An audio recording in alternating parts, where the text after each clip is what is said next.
Breaking news చూస్తున్నాం. ప్రజాభవన్లో CM Revanth Reddy అధ్యక్షతన TPCC కార్యవర్గ సమావేశం ప్రారంభమైంది. ప్రభుత్వం ఏర్పడిన తర్వాత జరుగుతున్న తొలి సభ కావడంతో ఎంతో ఆసక్తికరంగా మారింది.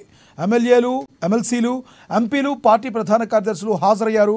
పార్టీ కార్యక్రమాలపై టీపీసీసీ చర్చించనున్నారు. ఈ సమావేశంలో ప్రభుత్వ కార్యక్రమాలను ప్రజల్లోకి తీసుకెళ్లడంపై చర్చిస్తున్నట్లు మనకి సమాచారం అందుతుంది. రుణమాఫీ వేడుకలను పార్టీ పరంగా ఎలా నిర్వహించాలనే దానిపై రేవంత్ దిశానిర్దేశం చేయనున్నారు.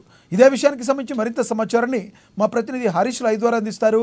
హరీష్, చెప్పండి, ఈ సమావేశం యొక్క ముఖ్య ఉద్దేశం రైతు రుణమాఫీ ఏదైనా జరిగితే మంత్రులు కానీ మిగతా వాళ్ళందరూ కానీ ఎలా దీన్ని చేరుకోవాలి, ఎలా స్పందించాలనే దానిపై రేవంత్ దిశానిర్దేశం చేయనున్నారా?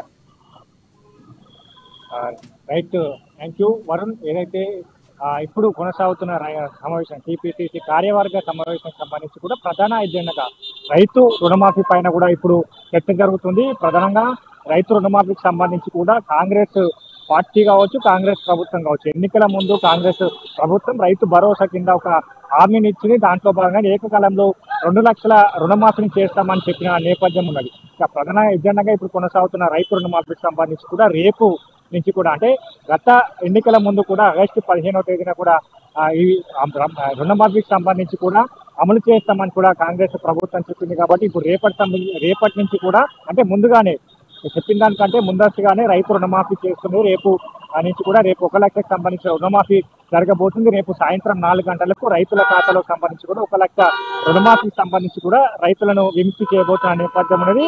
ఇక మరోవైపు అంటే ఆగస్టు 15వ తేదీలోగా మొత్తంగా 2 లక్షల రుణమాఫీ చేస్తామని చెప్పిన నేపథ్యం కనిపిస్తుంది. అంటే ఇప్పుడు ప్రధాన ఎజెండాగా దానిపైన చర్చ కొనసాగుతుంది. దాంట్లో ప్రధానంగా ఇప్పుడు డిప్యూటీ చీఫ్ మినిస్టర్ పట్టి విక్రమార్క కావచ్చు, సీఎం రేవంత్ రెడ్డి కావచ్చు, వాళ్ళు కీలకమైన అంశాలను ప్రస్తావించినట్టుగా తెలుస్తున్న నేపథ్యం కనిపిస్తుంది. ఎందుకంటే రుణమాఫీకి సంబంధించి కావచ్చు, పెద్ద ఎత్తున దేశవ్యాప్తంగా రుణమాఫీలో తెలంగాణ ప్రభుత్వం సంబంధించి కూడా ఏకకాలంలో రుణమాఫీ చేయబోతుంది. దానికి సంబంధించి ఇప్పటి వరకు అంటే గత వైఎస్ హయాంలో కూడా ఇందిరమ్మ ఇల్లు కావచ్చు, ఉచిత విద్యుత్ ఇట్లాంటి పథకాలు తీసుకొచ్చారు. ఇట్లాంటి సంక్షేమ పథకాలకు ప్రజలకు అందించారు. ఇప్పుడు ఇప్పటి వరకు కూడా దేశ ప్రజలు అట్లాంటి పథకాలను కూడా గుర్తించుకుంటున్నారు. ఇప్పుడు ఏకకాలంలో రైతు రుణమాఫీ అనేది తెలంగాణ ప్రభుత్వం చేయబోతుంది. అది రేపటి నుంచి ప్రారంభం అవుతుంది. కాబట్టి ఈ సంక్షేమ పథకాలన్నింటి కూడా దేశవ్యాప్తంగా ప్రచారాలు చేయాలి, దేశవ్యాప్తంగా కూడా విస్తరించాలని కూడా సీఎం రేవంత్ రెడ్డికి సంబంధించి కూడా ముఖ్య అక్కడ ఏదైతే మంత్రులకు కావచ్చు, ఎమ్మెల్యేలకు, ఎంపీలకు దిశానిర్దేశం చేస్తున్నారు. దీనికి పెద్ద ఎత్తున ప్రచారం చేయాలి. రేపు 4 గంటలకు సంబంధించి కూడా 2 లక్ష ఏదైతే రుణమాఫీ జరగబోతుంది, దాన్ని రైతు వేదిక కూడా దీన్ని సంబరాలు చేసుకోవాలి, పెద్ద ఎత్తున సంబరాలు చేయాలని కూడా చెప్తున్న నేపథ్యం అయితే ఉన్నది. ఇక ప్రధానంగా ఇప్పటికే ఏదైతే కాంగ్రెస్ ప్రభుత్వం రైతు రుణమాఫీ కావచ్చు, 6 గ్యారెంటీలకు సంబంధించి కూడా కొన్ని పథకాలు తీసుకొచ్చింది. దీంట్లో ఇప్పటి వరకు మేము ప్రచారాలు చేసుకోవడంలో కూడా కాంగ్రెస్ పార్టీ వెనుకబడి ఉంది. మేము చేసిన అభివృద్ధి కార్యక్రమాలు కావచ్చు, ఎందుకంటే 500 గ్యాస్ సిలిండర్ కావచ్చు, ఉచిత మహిళలకు సంబంధించిన ఉచిత బస్సు ప్రయాణం కావచ్చు, ఇంకా ఇట్లాంటి ఇందిరమ్మ ఇల్లు కావచ్చు, ఇట్లాంటి పథకాలు ప్రవేశపెట్టింది. 6 గ్యారెంటీలో అమలుకు సంబంధించి ఇంప్లిమెంటేషన్ జరుగుతున్న నేపథ్యం కావచ్చు. ఇప్పుడు 6 గ్యారెంటీలో ఇచ్చిన హామీకి సంబంధించి కూడా ఏకకాలంలో రైతు రుణమాఫీకి సంబంధించి మరో గ్యారంటీని, దాంట్లో హామీని కూడా రేపటి నుంచి కూడా అమలు పరచబోతున్నారు. కాబట్టి ఇప్పటి వరకు మనం ప్రచారాలను చేసుకోలేకపోయి ఇప్పుడు దాన్ని విస్తృతపరచాలి. గ్రామ స్థాయిలో, అంటే గ్రామ స్థాయిలో రేపటి నుంచి కూడా దీన్ని ప్రచారాలు చేయాలి, సంబరాలు నిర్వహించాలి, దేశవ్యాప్తంగా ప్రచారాలు జరగని కూడా సీఎం రేవంత్ రెడ్డి సూచిస్తున్న నేపథ్యం కనిపిస్తుంది. ఇక ప్రధానంగా బట్టి విక్రమార్కకు సంబంధించి కావచ్చు, అంటే రైతు రుణమాఫీకి సంబంధించి కూడా బీఆర్ఎస్ నేతలు, ముఖ్యంగా మాజీ మంత్రి హరీష్ రావు కూడా వ్యాఖ్యలు చేసిన నేపథ్యం ఉన్నది. కాబట్టి హరీష్ రావు పైన కూడా సీఎం రేవంత్ రెడ్డి వ్యాఖ్యలు చేసిన నేపథ్యం కనిపిస్తుంది. అయితే గతంలో హరీష్ రావుకు సంబంధించి ఏకకాలంలో కాంగ్రెస్ పార్టీ 2 లక్షల రుణమాఫీ చేస్తే తను రాజీనామా చేస్తానని కూడా బహిరంగంగా ప్రకటించారు. దానికి సంబంధించి కూడా ఏదైతే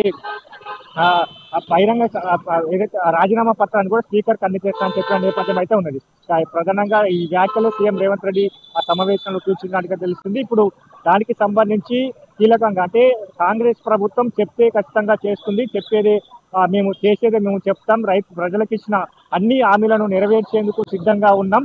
గత ప్రభుత్వంలో మిగులు బడ్జెట్ తో ఉన్న గత ప్రభుత్వం రైతు రుణమాఫీ చేసేందుకు వాయిదా పద్ధతులను ఎంచుకుంది. ఇప్పుడు మేము ఏదైతే అప్పుల తెలంగాణగా మార్చిన బీఆర్ఎస్ ప్రభుత్వానికి సంబంధించి కూడా మేము ఎట్లాంటి మిగులు బడ్జెట్ లేకుండా కూడా ప్రజలకు ఇచ్చిన హామీలన్నిటికీ కూడా నెరవేరుస్తూ వస్తున్నాం. ఇప్పుడు రైతు రుణమాఫీకి సంబంధించి కూడా ఇప్పుడు చేయబోతున్న నేపథ్యంలో ఏకకాలంలో చెప్పినట్టుగానే ఏకకాలంలో రైతు రుణమాఫీ చేస్తామన్నట్టుగా చెప్తున్న నేపథ్యం అనేది గతంలో ఏదైతే సమావేశాలకు సంబంధించి కూడా సీఎం రేవంత్ రెడ్డి ముఖ్య సంబంధించి కూడా ఆ ప్రసంగంలో కూడా కీలక అంశాలు ఉన్నట్టుగా తెలుస్తుంది.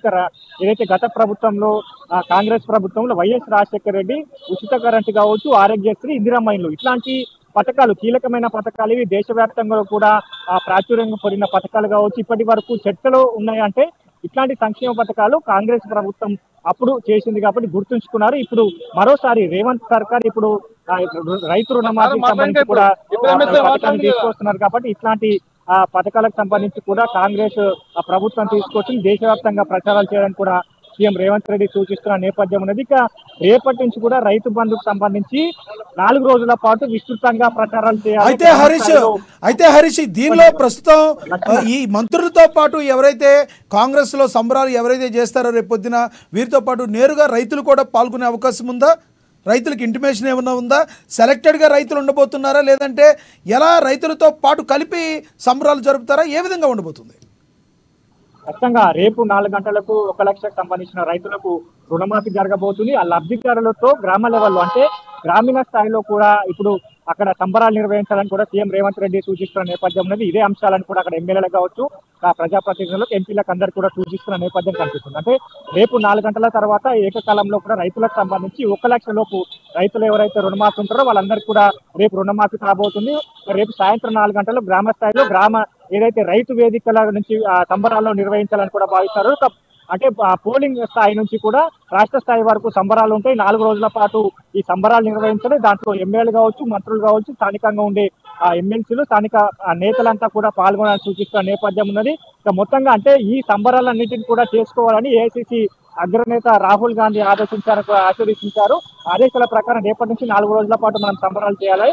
ఏకకాలంలో కాంగ్రెస్ ప్రభుత్వం చెప్పినట్టుగా రుణమాఫీ చేస్తుంది కాబట్టి దీని అంటే దేశంలో అంటే మొత్తంగా దేశంలో దీన్ని విస్తృతపరచాలి, ప్రచారాలు చేయాలి. అన్ని రాష్ట్రాలకు సంబంధించి కూడా తెలంగాణలో రైతులకు ఇచ్చిన హామీలను కాంగ్రెస్ ప్రభుత్వం నెరవేర్చబోతుంది. దీన్ని ఖచ్చితంగా దేశవ్యాప్తంగా విస్తృతంగా ప్రచారాలు చేయడానికి కూడా సీఎం రేవంత్ రెడ్డి అక్కడ దిశానిర్దేశం చేసినట్టుగా తెలుసుకున్న నేపథ్యం అనేది. ఇక మరొక కామెంట్ కూడా చేసిన నేపథ్యం అంటే 60 సంవత్సరాల్లో తెలంగాణ ఆకాంక్షలను 60 సంవత్సరాలకు సంబంధించి కూడా తెలంగాణ రాష్ట్రం కోసం అక్కడ మలిదశ కావచ్చు, తొలి దశ కావచ్చు, మలిదశ ఉద్యమాలు జరిగాయి. తెలంగాణ ప్రత్యేక రాష్ట్ర కోసం అమరులైన త్యాగాలు చేసిన నేపథ్యం ఉన్నది కాబట్టి తెలంగాణ ప్రజల ఆకాంక్షల మేరకు సోనియా గాంధీ రాష్ట్రాన్ని ఇచ్చింది. రాహుల్ గాంధీ చెప్తే అది శాసనమే.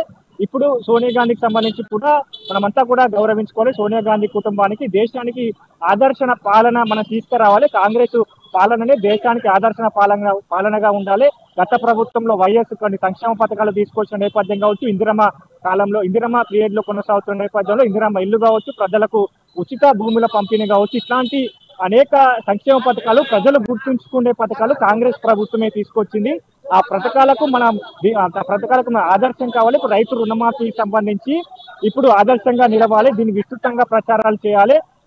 రాష్ట్ర గ్రామ స్థాయి నుంచి కూడా రాష్ట్ర స్థాయి వరకు తెలంగాణ ప్రభుత్వం సంబంధించి కాంగ్రెస్ ప్రభుత్వం తీసుకున్న నిర్ణయాలన్నింటికీ ఈ రైతు రుణమాఫీ కావచ్చు, ఇచ్చిన గ్యారెంటీలు 6 గ్యారెంటీలను కూడా ఇంప్లిమెంట్ చేస్తున్నాం అన్నట్టు కూడా దేశవ్యాప్తంగా ప్రచారాలు నిర్వహించాలని కూడా సీఎం రేవంత్ రెడ్డి సూచిస్తున్నారు. ప్రధానంగా రేపటితో పాటుగా రేపు 4 రోజుల పాటు గ్రామ లెవెల్ నుంచి రాష్ట్ర స్థాయి వరకు, దేశ స్థాయి వరకు కూడా సంబరాలు నిర్వహించినారు. కాంగ్రెస్ ప్రభుత్వం తీసుకొస్తున్న సంక్షేమ పథకాలన్నిటిని కూడా విస్తృతపరిచేందుకు అందరూ సిద్ధంగా ఉండాలి. పార్టీకి అందరూ కార్యకర్తలకు సంబంధించి సమిష్టిగా కృషి చేయాలి. పార్టీని బలోపేతం చేయాలని కూడా సీఎం రేవంత్ రెడ్డి సూచిస్తున్న నేపథ్యం అయితే కనిపిస్తుంది. లక్ష్మీనాథ్. Thank you Harish.